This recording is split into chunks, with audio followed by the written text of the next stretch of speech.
디모데후서 4장 9절에서 18절까지입니다. 차였으면 제가 봉독하겠습니다. 너는 어서 속히 내게로 오라. 데마는 이 세상을 사랑하여 나를 버리고 데살로니가로 갔고, 그레스게는 갈라디아로, 디도는 달마디아로 갔고, 누가만 나와 함께 있느니라. 네가 올 때에 마가를 데리고 오라. 그가 나의 일에 유익하니라. 두기고는 에베소로 보내었노라. 내가 올 때에 내가 드로아 가보의 집에 둔 겉옷을 가지고 오고, 또 최근 특별히 가죽 종이에 쓴 것을 가져오라. 구리 세공업자 알렉산더가 내게 해를 많이 입혔음에 주께서 그 행한 대로 그에게 갚으시리니 너도 그를 주의하라. 그가 우리 말을 심히 대적하였느니라. 내가 처음 변명할 때에 나와 함께한 자가 하나도 없고 다 나를 버렸으나 그들에게 허물을 돌리지 않기를 원하노라. 주께서 내 곁에 서서 나에게 힘을 주심은 나로 말미암아 선포된 말씀이 온전히 전파되어 모든 이방인이 듣게 하려 하심이니 내가 사자의 입에서 건짐을 받았느니라. 주께서 나를 모든 악한 일에서 건져내시고 또 그의 천국에 들어가도록 구원하시리니 그에게 영광이 세세무궁토록 있을지어다. 아멘. 바울의 말년이라는 제목으로 말씀을 전하고자 합니다. 우리 고신교단의 신학은 네덜란드 개혁교회의 영향을 많이 받았습니다. 그 근원을 올라가 보면 1950년대에 박윤선 박사가 개혁신앙의 본고장인 네덜란드에 가서 잠깐 유학을 했었고, 그 이후에 허승일 박사가 1960년대 처자식을 한국에 두고 혼자 네덜란드로 가서 열심히 공부를 해서 네덜란드 개혁교회 신학교에서 아시아 출신으로는 최초로 박사학위를 받고 귀국을 했습니다. 그리고 모교인 고려신학대학원에서 가르치면서 이 개혁신학을 본격적으로 소개했는데요. 그 이후에 네덜란드 개혁교회와 우리 고신교회가 자매결연을 맺었습니다. 당시 어려운 시절에 네덜란드 개혁교회 성도들이 우리 교단에 많은 도움을 주었는데요. 부산 송도에 신학교 건물을 지을 때 그 교회 성도들이 헌금을 많이 보내어줘서 부족한 건축비를 조달할 수 있었습니다. 뿐만 아니라 1980년대에는 신학교 교수 요원을 직접 파견해 주기도 했는데요.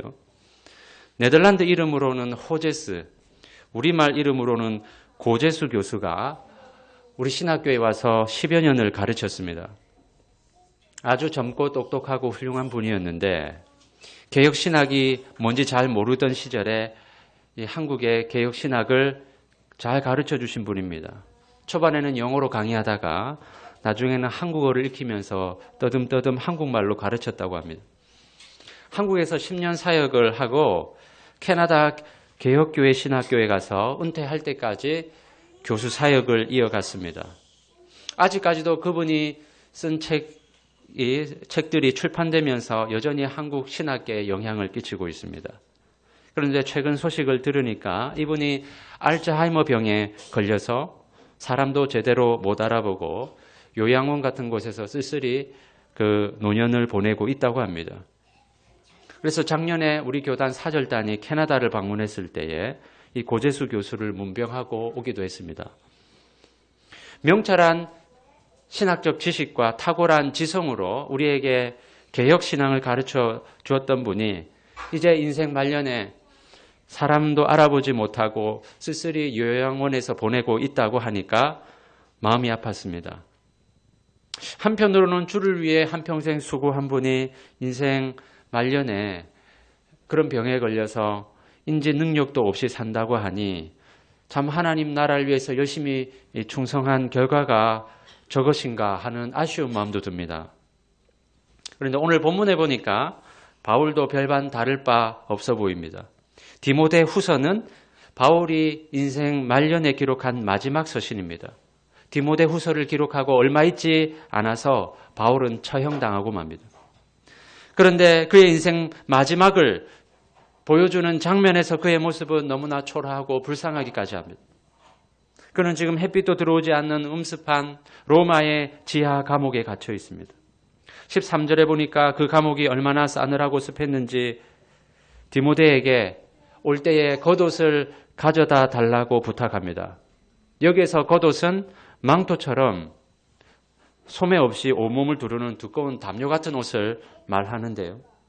아마 갑자기 체포되어서 옷을 챙길 여유도 없었던 것으로 보입니다. 그런 상황이라 할지라도 로마 안에 다수의 교인들이 있었을 텐데 당시에 감옥에 갇힌 바울에게 겉옷 한 벌 가져다 줄 사람이 없었는가 하는 부분에 있어서도 안타깝습니다. 당시에 네로 황제가 기독교를 무섭게 핍박하던 시절이라 로마에 거주하는 교인들이라 할지라도 바울을 만나기 꺼려했던 것으로 보입니다. 지하 감옥에서 언제 죽을지 모르는 노쇠한 바울이 자기 영적 아들인 디모데에게 오들오들 떨면서 편지를 쓰고 있습니다. 그는 인간적인 깊은 외로움을 느끼고 있습니다. 9절에 보면 바울은 디모데에게 너는 어서 속히 내게로 오라 하고 말합니다. 이미 그는 같이 일했던 많은 동역자들이 지금은 떠나고 없습니다. 그 중에서 데마 같은 사람은 아예 바울을 배신하고 세상으로 떠나버렸습니다. 사람이 겪는 고통 중에 믿었던 사람으로부터 배신당하는 것만큼 괴로운 일은 없을 것입니다. 그런데 하나님 나라를 위해서 함께 땀과 눈물을 흘렸던 신앙의 동지가 어느 날 자신을 버리고 세상으로 나가버렸을 때에 바울이 느낀 허탈감은 이루 말할 수 없었을 것입니다. 한때는 바울과 같이 팀 사역을 했던 다른 많은 동료들은 각자의 사역을 위해 다 뿔뿔이 흩어지고 바울 곁에 남아있던 사람은 누가 한 사람이었습니다. 우리 부모들도 자식들이 다 출가하고 집에 덩그러니 부부 두 사람만 남게 되었을 때 찾아오는 상실감이 매우 크다고 하는데요. 그것을 정신의학적인 용어로 빈둥지 증후군이라고 합니다. 특히나 아내들이 그런 상실감 때문에 우울증에 빠지는 경우가 많다 하는데요. 자식들이 집안에서 북적북적 할 때는 이 아이들이 빨리 커서 출가해서 이제 나도 여유를 좀 갖고 싶다 이런 생각이 간절하다가도 막상 성인이 된 자녀가 집을 떠나고 나면 너무 허전하다는 것입니다. 바울도 아마 이와 같은 심리가 조금 있지 않았을까 싶습니다. 게다가 그의 나이는 이미 노년에 이르렀고 열악한 감옥에 갇혀 고생하고 있었기 때문에 인간적인 외로움이 더욱 컸을 것으로 보입니다. 16절에 보십시오. 내가 처음 변명할 때에 나와 함께한 자가 하나도 없고 다 나를 버렸으나 그들에게 허물을 돌리지 않기를 원하노라. 여기서 변명할 때에라는 말은 법정에 나가서 변호하다라는 말입니다. 그러니까 바울이 감옥에 갇힌 이후에 법정에 나가 재판받을 때에 자기를 위해 변호를 해줄 사람이 아무도 없었다는 말입니다.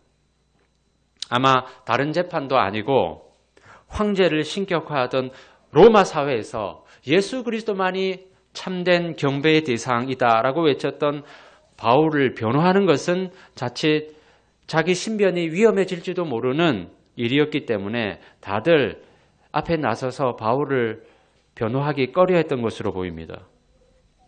그럼에도 불구하고 바울은 그 일에 대해서 자신을 외면한 사람들에게 허물을 돌리지 않으려 합니다. 그렇지만 인간적 서운함이 없었겠습니까? 바울에게 복음을 듣고 돌이킨 사람들, 또한 바울과 함께 희노애락을 같이 하면서 사역한 사람들이 정작 바울이 위기에 빠졌을 때 도움의 손길을 내밀지 않았습니다. 바울도 그것이 얼마나 위험한 일인지 잘 알고 있었고 그것 때문에 그들을 원망하거나 불평하지 않았지만 내심 서운한 마음이 왜 들지 않았겠습니까? 그뿐만이 아닙니다. 14절에 보면 구리 세공업자 알렉산더가 바울을 많이 괴롭혔다고 말합니다. 이 알렉산더에 대한 언급이 너무 짧기 때문에 이 사람이 누구인지에 대해서 정확하게 알기 어렵지만 아마도 디모데전서 1장 20절에 언급된 알렉산더와 동일 인물인 것으로 보입니다. 이 사람은 처음에는 예수 믿기로 작정하고 교회에 나오다가 그만 중간에 믿음을 떠난 뒤에 바울의 사역을 적극적으로 방해하면서 이 바울을 괴롭혔던 인물로 추정이 됩니다. 그가 얼마나 바울을 괴롭게 했으면 디모데에게 편지하면서까지 이 사실을 알리겠습니까? 여러분이 이런 입장이라고 한번 생각해 보십시오. 여러분 주위에서 어떤 사람이 여러분을 딱 눈여겨보면서 무엇을 잘못하는 것은 없는지 호시탐탐 공격할 기회를 엿보고 있다면 그 마음이 얼마나 불편하고 괴롭겠습니까? 그런데 바울이 전하는 이 복음을 방해하기 위해서 이렇게 바울의 사역을 회방놓는 일들은 계속해서 있어 왔습니다. 이런 복음의 회방꾼들은 바울의 마지막 순간까지 계속 따라다니면서 괴롭게 합니다. 누구에게나 인생의 황혼기는 찾아옵니다.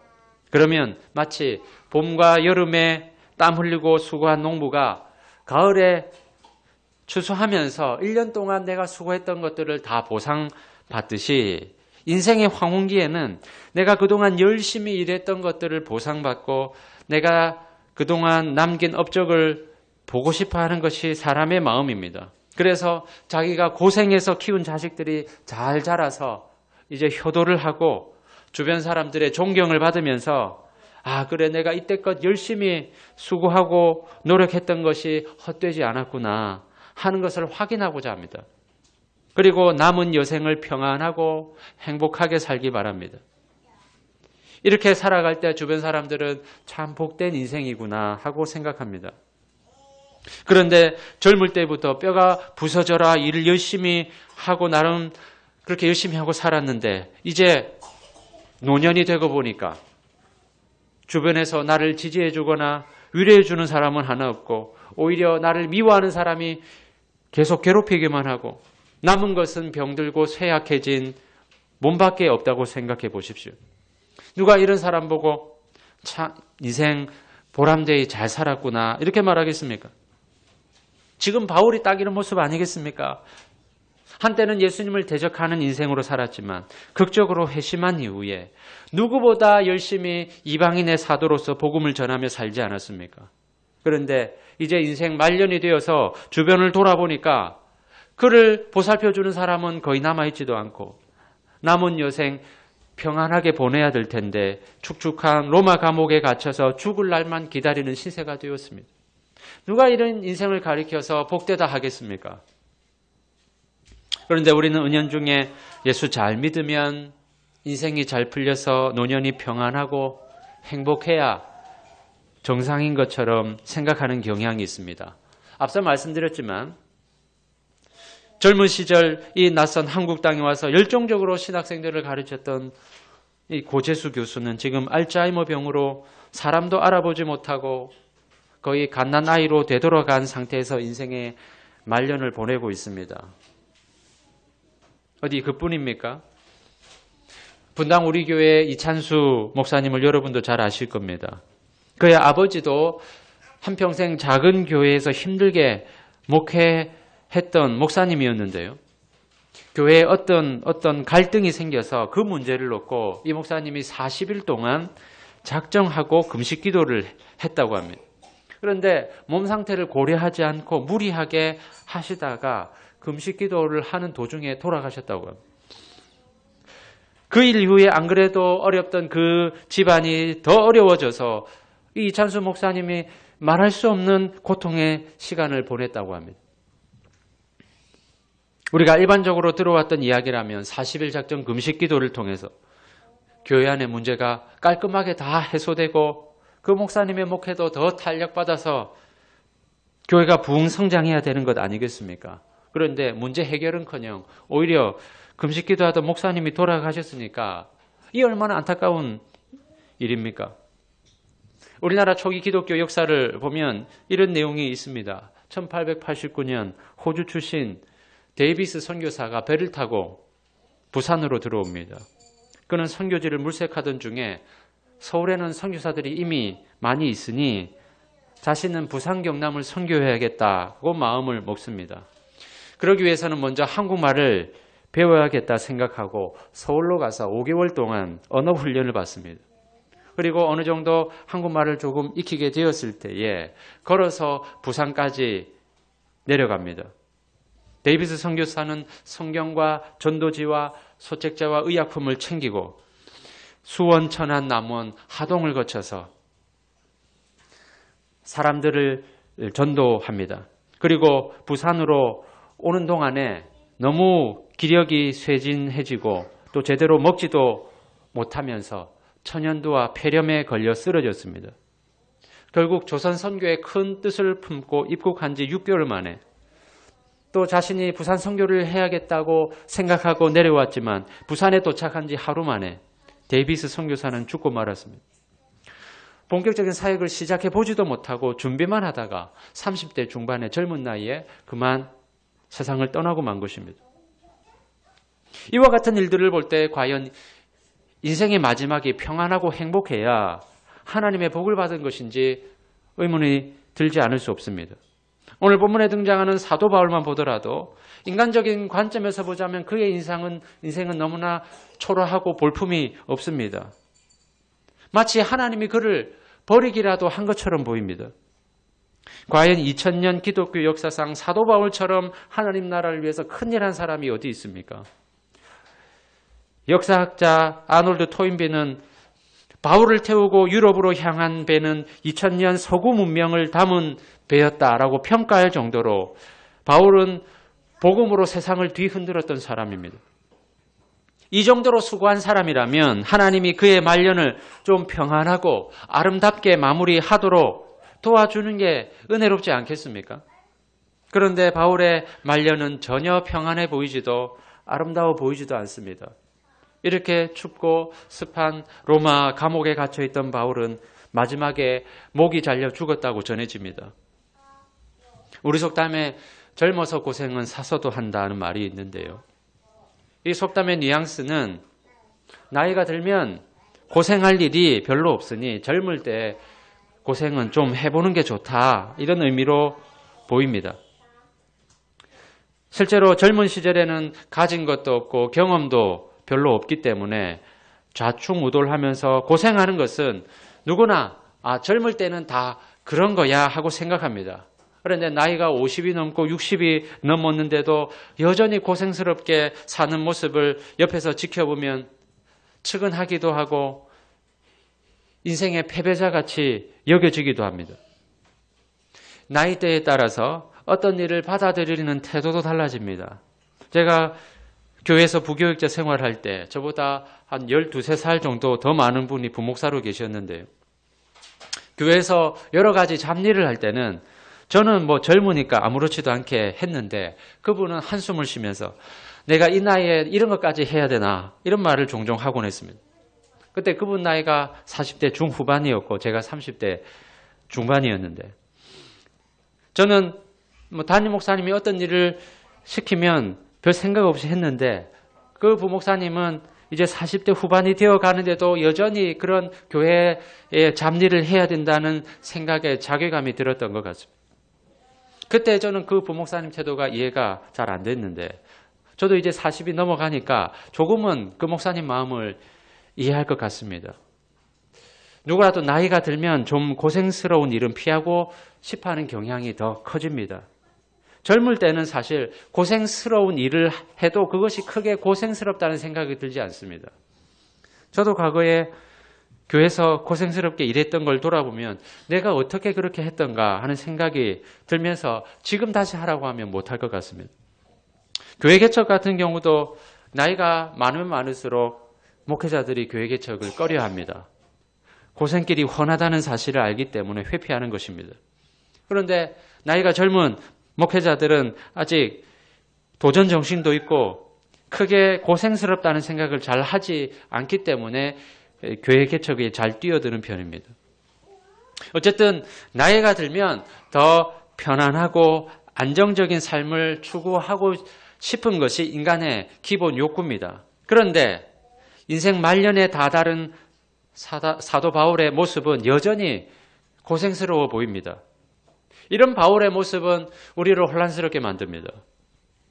예수 믿어서 부귀영화를 누리지는 못한다 할지라도 열심히 주를 위해 충성한 결과가 이렇게 비참하게 죽는 것인가? 우리는 여기에 대해 어떤 해답을 가져야 되겠습니까?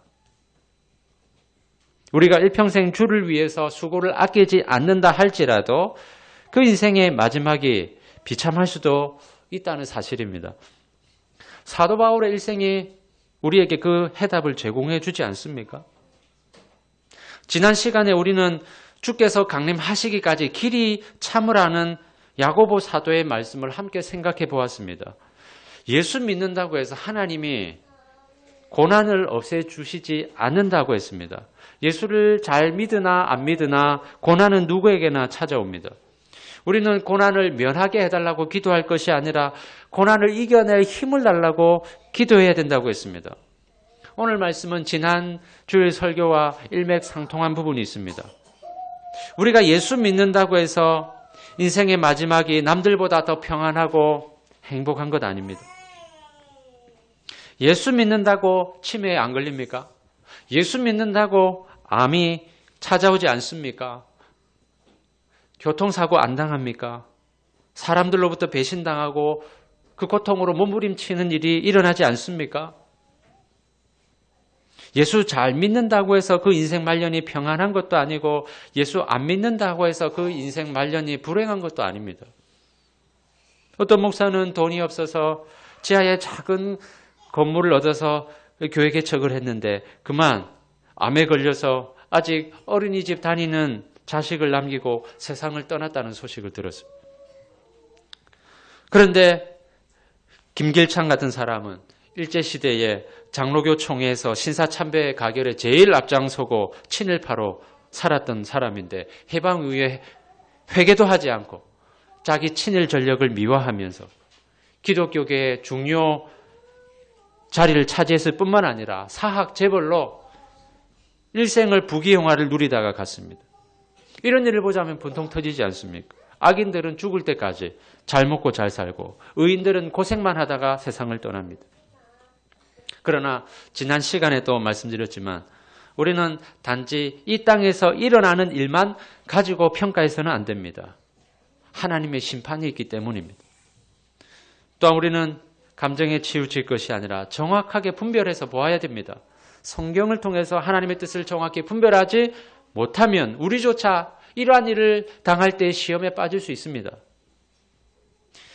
기존의 교회에서 너무 예수 잘 믿으면 그 인생이 잘 된다는 도식에 교인들을 가두어 놓았기 때문에 많은 사람들이 이러한 문제에 오해하고 있습니다.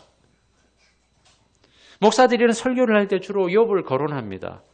욥의 인생에 많은 풍파가 있었지만 결국 하나님이 그 인생에 은혜를 베풀어 주셔서 마지막에는 2배나 많은 재산을 얻게 하셨다 하면서 결국 고난을 잘 이겨내면 하나님이 갑절의 복으로 채워주신다라고 결론을 내립니다. 이런 해피엔딩에 익숙해진 교회 성도들은 전혀 다른 현실을 만날 때 당황할 수밖에 없습니다. 그러나 그런 설교를 듣기 전에 오늘 본문에 나타난 사도 바울의 일생을 보십시오. 그의 말년은 비참함 그 자체입니다. 주를 위해 수고했었어도 이 땅에서 아무런 인간적인 위로나 보상을 받지 못한 채 인생을 마감했습니다. 이것은 예수 믿는 사람 누구에게나 찾아올 수 있는 일입니다. 저라고 해서 인생의 마지막이 아름답고 평안하게 마무리될 것이라고 누가 확신할 수 있겠습니까? 아무도 우리의 마지막 모습이 이렇게 될 것이다 라고 말할 수 없습니다. 이렇게 말한다면 사람들은 그렇게 비참하게 인생을 마감할 거면 왜 예수를 믿어야 되냐 말할 것입니다.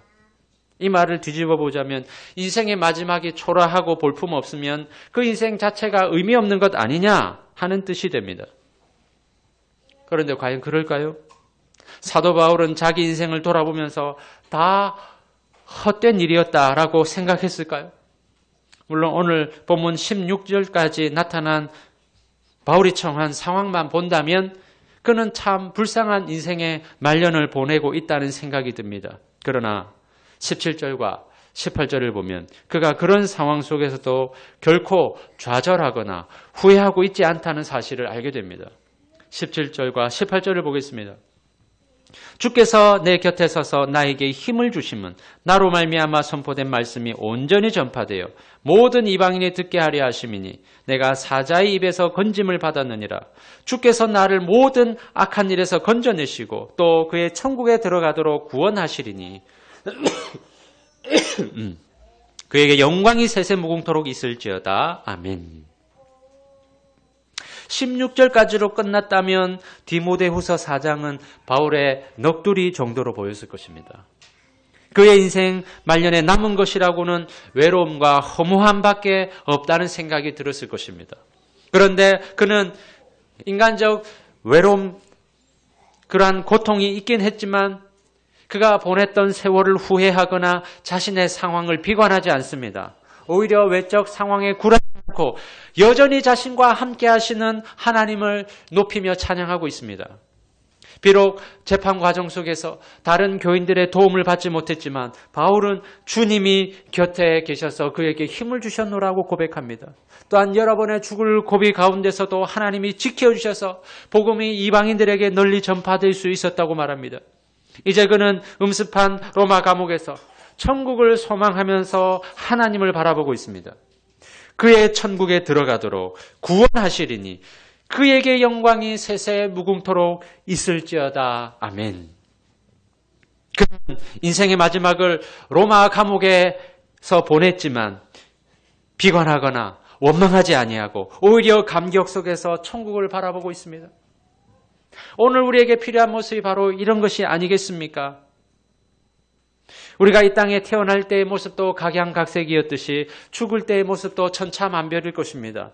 어떤 사람은 참 모든 사람들이 부러워할 만큼 한평생을 평화롭게 살다가 천수를 다 누리고 가는 사람도 있을 것이고 어떤 사람은 급작스러운 사고나 병으로 세상을 떠날 수도 있습니다. 이러한 죽음 앞에 사람들은 이 현상만 보고 평가하려고 듭니다.